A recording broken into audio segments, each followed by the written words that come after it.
Hello friends, welcome once again to my channel English Prose and Verse। आज हम एक और खूबसूरत पोएम पढ़ने वाले हैं 10th स्टैंडर्ड की, जिसका नाम है how to tell wild animals. यहाँ पे आप थोड़ा सा टेल शब्द से कंफ्यूज मत होना। टेल का मतलब यहाँ पे है आइडेंटिफाई करना, यानी कि किस बेसिस पे अपन जंगली जानवरों को आइडेंटिफाई कर सकते हैं, उनके क्या कैरेक्टरिस्टिक्स होते हैं, उनके क्या फीचर्स है, उनका क्या फिजिकल अपीयरेंस है, क्या बिहेवियर है, जिससे अपने को ये पता चल जाएगा कि हाँ, दिस पर्टिकुलर बीस्ट और this particular animal is a lion और ए टाइगर और a bear and so on. So ये बहुत ही ह्यूमरस पोएम है। हालांकि ये जो पोएट है ये अपने ह्यूमरस वर्स के लिए जानी जाती है। Her name is Caroline Wells and American writer and poet है, and she was known for children stories, mystery novels and humorous verse, यानी कि वो बच्चों के लिए कहानियां लिखती है। मिस्ट्री यानी कि रहस्यपूर्ण जो उपन्यास होते हैं वो लिखती है, और जो पोएम है उनके अंदर बहुत सारा ह्यूमर वो डालती है। यानी कि ह्यूमर का मतलब यहाँ पे आप थोड़ा सा फन ले सकते। हालांकि इस पोएम में थोड़ा सा फनी वे में भी है, ह्यूमरस वे में भी है, और आपको एक तरह से वो वार्न भी कर रही है कि आपको किस तरीके से ऐसे जंगली जानवरों का आपको सामना हो जाए तो किस तरीके से आपको उनको बहुत जल्दी पहचानना है और किस तरीके से आप उनको आइडेंटिफाई कर सकते हैं। ठीक है, तो ये 6 अलग अलग स्टांजाज में ये पोएम है, और इसकी राइम स्कीम जो है, राइम स्कीम बोल लो या राइमिंग स्कीम बोलो, वो है ABABCC। ठीक है, ABABCC। अच्छा, यहाँ पे पोएट ने राइमिंग को मेंटेन करने के लिए काफी वर्ड्स की स्पेलिंग भी चेंज कर दी। यानी कि उन्होंने, मतलब आप ऐसा समझिए कि राइमिंग को मेंटेन करने के लिए थोड़े से जो स्पेलिंग्स है, जैसे उनको डाइंग लिखना था तो वो डाइन कर रही, यानी कि DYIN लिख रही है पहले स्टांजा की अगर अपन बात करें, ताकि वो जो वर्ड है डाइन वो लायन के साथ में राइम करे। उसी तरीके से अगले स्टांजा में लीप यानी कि जंप करना होता है, तो वहां पे उन्होंने लेप लिखा है। तो इस तरीके से उन्होंने राइमिंग स्कीम को मेंटेन करने के लिए और ह्यूमर मेंटेन करने के लिए थोड़ी बहुत स्पेलिंग्स भी चेंज करी है। तो ये 6 स्टांजा की पोएम है, और हर एक स्टांजा में एक एक वाइल्ड एनिमल को, एक एक वाइल्ड क्रिएचर को आप कैसे पहचानोगे, उनकी कैरेक्टरिस्टिक्स क्या है, वो बताया है बहुत अच्छे तरीके से। तो अपन फर्स्ट स्टांजा की बात कर रहे हैं, और फर्स्ट स्टांजा में जो जानवर उन्होंने लिया है वो है लॉयन। तो वो लिखती है कि भाई अगर आप ईस्ट में कहीं रोमिंग कर रहे हैं या एडवांस कर रहे तो अचानक आपका सामना एक टाउनी बीस्ट से होगा। टाउनी का मतलब होता है जिसका जो स्किन होती है वो लगभग येलोइश या ब्राउन कलर की होगी, और ऐसा बीस्ट होगा यानी कि जंगली जानवर होगा, और वो एकदम से आपको देख के रोर करेगा, यानी कि एक तरह से गर्जना करेगा। गर्जना शब्द नहीं ठीक है, यहाँ पे शेर की दहाड़ होती है। अगर आपको देख के इतना जोर से वो दहाड़ेगा कि डर के मारे बिल्कुल आपको ऐसा लगेगा कि आप बिल्कुल मर जाएंगे या मरने वाले हैं उसकी दहाड़ सुन के, तो आप बिल्कुल ये पहचान जाना कि ये जो है ये एशियन लॉयन है। मतलब इफ ए एनिमल और if A tawny beast roars at you as you are dying, मतलब then you should understand this creature is a Asian lion। ये बिल्कुल एशिया का शेर है, आप बिल्कुल समझ जाइए, उसका अपीयरेंस से आप समझ जाइए। सेकंड स्टांजा में वो टाइगर की बात कर रही है। अब टाइगर को उन्होंने ये शब्द दिया है कि नोबेल वाइल्ड बीस्ट, यानी कि बहुत ही शानदार जंगली जानवर है जो आपका स्वागत करेगा, एक तरह से वो स्वागत करेगा, और इस तरीके से आपके ऊपर वो ये करेगा, अटैक करेगा, जैसे कि आपको वो खा जाएगा, आपका शिकार कर लेगा। और उसकी एक पहचान क्या है, उसकी भी स्किन आपको येलो ही मिलेगी, लेकिन उसके ऊपर आपको ब्लैक कलर की स्ट्रिप्स मिलेगी। अगर येलो कलर के ऊपर आपको ब्लैक कलर की अगर स्ट्रिप्स मिलती है और इस तरीके से आपको ऊपर वो अटैक करता है जैसे आपको वो खा जाएगा, तो बिल्कुल आप समझ जाना कि वो क्या है, बंगाली टाइगर है या बंगाल का बाघ है। टाइगर का मतलब बाघ होता है, शेर यानी कि आप जानते हैं कि लायन होता है।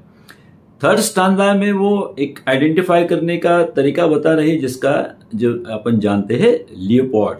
लिपॉर्ड को जानने का तरीका वो बता रही है कि अगर आपके सामने, अगर आप आगे आप बढ़ते हो और आपका सामना लिपॉर्ड से होता है, तेंदुआ, लिपॉर्ड का मतलब तेंदुआ होता है, जिसकी जो स्किन है, अब ये टाइगर की पहचान ये होती है कि उसकी जो स्किन होती है जिसके ऊपर ब्लैक स्ट्रिप्स होती है, लेकिन तेंदुआ के ऊपर आपने देखा होगा कि एक काले काले छोटे छोटे गोल्डन छोटे छोटे स्पॉट होते हैं, ब्लैक स्पॉट होते हैं। तो आप समझ जाना कि ये लिपॉर्ड है या ये तेंदुआ है, और वो बिल्कुल आपके ऊपर अटैक करेगा। फिर आप कितना भी डर के मारे, कितना भी चिल्लाए, उसके ऊपर बिल्कुल आप उसको फर्क नहीं पड़ेगा। वो अच्छा, यहाँ पे एक शब्द दिया है लेप एंड लेप, यहाँ पे लेप एलईपी दिया है। एलईपी 2 बार वो रिपीटेशन भी किया है, एलईपी लेप एंड लेप अगेन, मतलब आपके ऊपर वो जंप करेगा और लेप एंड लेप अगेन करेगा। तो यहाँ पे लेप का कोई शब्द होता ही नहीं, लेप एक्चुअली वो लीप से उन्होंने राइमिंग बनाने के लिए उसको लेप इस्तेमाल किया हुआ है। तो राइमिंग का उन्होंने बहुत ध्यान रखा है। ये पहले तो इन पहले स्टांजा में वो अपने को बता रही है कि आप अगर जंगल में घूम रहे हो तो आप लायन को कैसे पहचान सकते हैं, टाइगर को कैसे पहचान सकते हैं, और थर्ड स्टांजा में उन्होंने लेपर्ड को पहचानने का तरीका अपने को एक्सप्लेन किया है। और लेपर्ड, लेप शब्द यहाँ पे इसलिए भी है कि वो लेपर्ड का लेप शुरुआत के जो 3 वर्ड है वो भी आप उसको कंसिडर कर सकते हैं। तो उन्होंने राइमिंग का खास तौर पे ध्यान रखा है। फोर्थ स्टांजा में उन्होंने अपने को ये तरीके बताए कि किस तरीके से आप बियर को पहचान सकते हैं। बियर का मतलब भालू होता है। तो आगे वो लिखती है कि जैसे आप अपने यार्ड में अगर आप चहलकदमी कर रहे हो, घूम रहे हो, तो आपका सामना एक ऐसे क्रिएचर से होगा जो आपको पता है कि भालू बहुत बार ऐसे हक कर लेता है और इतना टाइट हक करता है कि वो जकड़ के किसी भी जानवर को मार सकता है, इतना उसके अंदर इतना पावरफुल वो क्रिएचर होता है। तो वो लिखती है कि अगर ऐसा किसी क्रिएचर से आपका सामना होता है जो आपको बहुत ही हार्ड तरीके से एकदम से हक कर ले और बिल्कुल छोड़े नहीं, तो आप बिल्कुल समझ जाना, be sure that it is a bear, यानी कि बिल्कुल आप समझ जाना कि ये जो है ये भालू है। फिर भी आपके मन में अगर थोड़ा सा भी कहीं डाउट रह जाए, किंतु परंतु रह जाए, तो और एक वो जेंटल टच आपको करेगा, यानी कि बड़े प्यार से आपको गले लगा लेगा और फिर बाद में वो क्या करेगा, बाद में वो मार सकता है। तो आपको एक जेंटल टच देगा। यहाँ पे जेंटल टच के लिए केयर्स शब्द दिया गया है। तो वापस अगर आपके मन में फिर भी कोई शंका रहेगी तो आपको एक और जेंटल टच देगा कि भाई आपको कोई डरने की जरूरत नहीं, लेकिन आपको सावधान हो जाना चाहिए कि ऐसे क्रिएचर से जो आपको बहुत टाइटली हक करके आपको नुकसान पहुंचा सकता है। तो हर स्टांजा में उन्होंने बड़ा ह्यूमर दिया है, बड़ा फन तरीके से दिया है, लेकिन साथ में एक तरह से वॉर्न भी वो करते ही जा रही है। अगले स्टांजा में उसने 2 जानवरों को, जो शिकारी जानवर होते हैं, बिस्ट ऑफ प्रे का मतलब शिकार होता है, और बिस्ट अपन पहले ही डिस्कस कर चुके कि जंगली जानवर या खतरनाक जानवर को बिस्ट कहा जाता है। तो यहाँ पे 2 जानवरों का उसने जिक्र किया है। पहला है हाइना। हाइना आपको पता है लकड़बग्गा होता है, आपने डिस्कवरी वगैरह पे बहुत बार देखा होगा, झुंड में चलते हैं ये जानवर। और दूसरा है क्रोकोडाइल। अब यहाँ पे वो बोल रही है कि भाई कोई नया व्यक्ति होगा वो थोड़ा सा कंफ्यूज हो जाएगा कि दोनों में फर्क कैसे करे, दोनों में फर्क करना कभी कभी मुश्किल हो सकता है आपको। फिर उसका एक उन्होंने तरीका बताया कि अगर आपको ऐसे कोई क्रीचर दिखे जिसके चेहरे के ऊपर मेरी स्माइल हो, यानी कि बहुत ही खुश तरीके से हैप्पीली वो स्माइलिंग फेस अगर आपको दिखे, किसी जानवर के चेहरे पे अगर आपको मेरी स्माइल, मेरी का मतलब हैप्पी होता है, अगर बहुत ही हंसने वाला चेहरा दिखे तो आप बिल्कुल सावधान हो जाइए कि वो क्या है, हाइना है, लकड़बग्गा है। और क्रोकोडाइल को पहचानने का तरीका तो आपको भी बताए कि अपन हिंदी में कहावत भी है, मगरमच्छ के आंसू, क्यों मगरमच्छ के आंसू बहा रहा है भाई, झूठ मूठ के आंसू बहा रहा है। यानी कि कोई भी आपको ऐसा बिस्ट दिखाई दे जो विपिंग कर रहा है, जो रो रहा है या क्राइंग कर रहा है, आंसू बहा रहा है, तो आप बिल्कुल शंका मत करना, बिल्कुल डाउट मत रखना कि वो क्या है, क्रोकोडाइल है, मगरमच्छ है।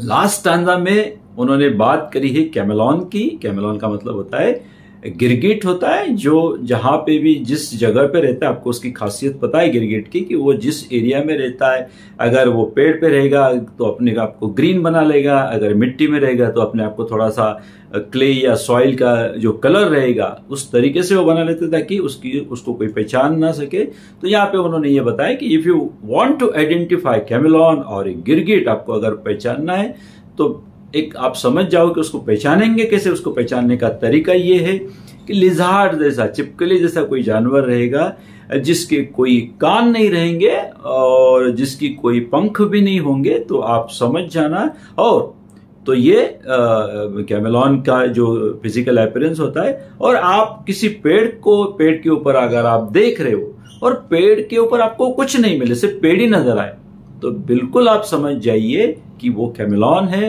या गिरगिट है। क्योंकि ये गिरगिट की खासियत होती है कि पेड़ के हरे पत्ते में वो इतना अपने आप को हरा कलर का बना लेता है, ग्रीन अपना हरा बना लेता है, तो वो अपने को आसानी से लोकेट नहीं होता है जब तक कि वो मूव ना करे, जब तक कि वो कोई मूवमेंट ना करे। तो आप अगर पेड़ को देख रहे हो और पेड़ को आपको कुछ भी नजर नहीं है, तो आप समझ जाना कि यहाँ पे गिरगिट बिल्कुल बैठा हुआ है। तो इस तरीके से बहुत ही ह्यूमरस वे में उसने अलग अलग जानवरों को, वाइल्ड एनिमल्स को किस तरीके से पहचान सकते हैं, उनका बिहेवियर, उनका फिजिकल अपीयरेंस से आप बिल्कुल उनको पहचान सकते हैं। और इसको बड़े राइमिंग के साथ में, ह्यूमरस वे में उन्होंने बताया है। तो एक सिंपल सी पोएम है, आपको आसानी से वो समझ में आ गई होगी। आप जानते होंगे कि मैं ब्लॉगर भी हूँ और जो भी वीडियो मैं अपलोड करता हूँ उसकी मैं लिंक डिस्क्रिप्शन बॉक्स में as well as comment box में भी डाल सकता हूँ। इसकी जो भी ज़्यादा डिफिकल्ट वर्ड मीनिंग है ही नहीं, लेकिन रिटर्न समरी है, रिटर्न क्वेश्चन आंसर है, वो आपको बिल्कुल मिल जाएंगे विद सिंगल क्लिक। और जितने भी वीडियो मैं इससे पहले डाल चुका हूँ उनकी हर एक की जो रिटर्न लिंक है वो बिल्कुल मैं डालता हूँ। आपको बस डिस्क्रिप्शन बॉक्स में या कमेंट बॉक्स में उसको क्लिक करके आप वो फैसिलिटी अवेल कर सकते हैं। अगर मेरा वीडियो आपको अच्छा लगा हो, जो स्टूडेंट मेरे इस वीडियो पे पहली बार आए, तो if you like my video please do like, share and subscribe. See you soon.